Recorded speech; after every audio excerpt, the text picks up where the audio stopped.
तीसरा अध्याय महिषासुर वध पूरा होने के बाद चौथा अध्याय आता है जिसका नाम है शक्रादि देवताओं द्वारा देवी की स्तुति। यह अध्याय एक कहानी से अधिक देवताओं द्वारा की गई भक्तिपूर्ण स्तुति प्रार्थना का संग्रह है।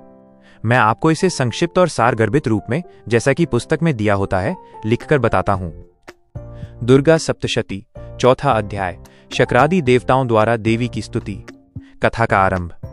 महिषासुर नामक महादैत्य और उसकी विशाल सेना के मारे जाने के बाद स्वर्गलोक पर पुनः देवताओं का अधिकार हो गया। तीनों लोकों में शांति और खुशी छा गई। तब इंद्र, शक्र और सभी देवताओं ने मिलकर, जो अब भयमुक्त हो चुके थे, उस परम शक्ति स्वरूपा देवी दुर्गा की स्तुति प्रार्थना की, जिन्होंने उन्हें ये महान विजय दिलाई थी। देवताओं द्वारा स्तुति प्रार्थना।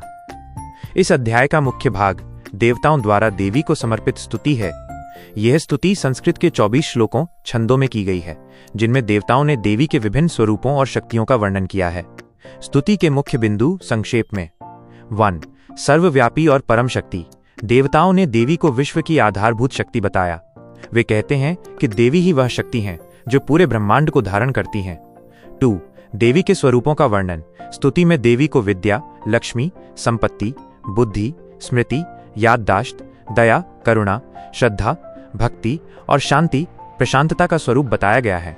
देवता कहते हैं कि आप ही महाकाली, महालक्ष्मी और महासरस्वती हैं। आप ही वह योग निद्रा हैं जो भगवान विष्णु को विश्राम देती हैं। 3. कष्ट हरने वाली। देवताओं ने प्रार्थना की कि हे देवी, आप ही दरिद्रता और दुख को दूर करने वाली हैं। आपके रौद्र रूप से सभी शत्रु नष्ट होते हैं और आपके शांत रूप से संसार का पालन होता है। 4. प्रसन्नता और कृपा की याचना। अंत में सभी देवताओं ने देवी से हमेशा उन पर कृपा बनाए रखने की प्रार्थना की, ताकि भविष्य में जब भी कोई संकट आए, देवी उनकी रक्षा करें। देवी का वरदान। देवताओं की स्तुति सुनकर देवी दुर्गा उन पर बहुत प्रसन्न हुई। देवी ने मुस्कुराते हुए देवताओं से कहा कि वे जो भी वरदान चाहते हैं वो मांग सकते हैं।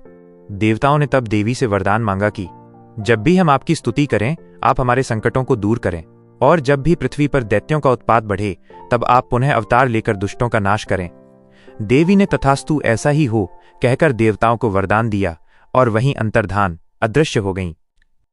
इस अध्याय का सार यही है कि देवी परम ब्रह्म की शक्ति हैं और उनकी भक्ति करने मात्र से ही भक्त के सारे दुख और संकट दूर हो जाते हैं।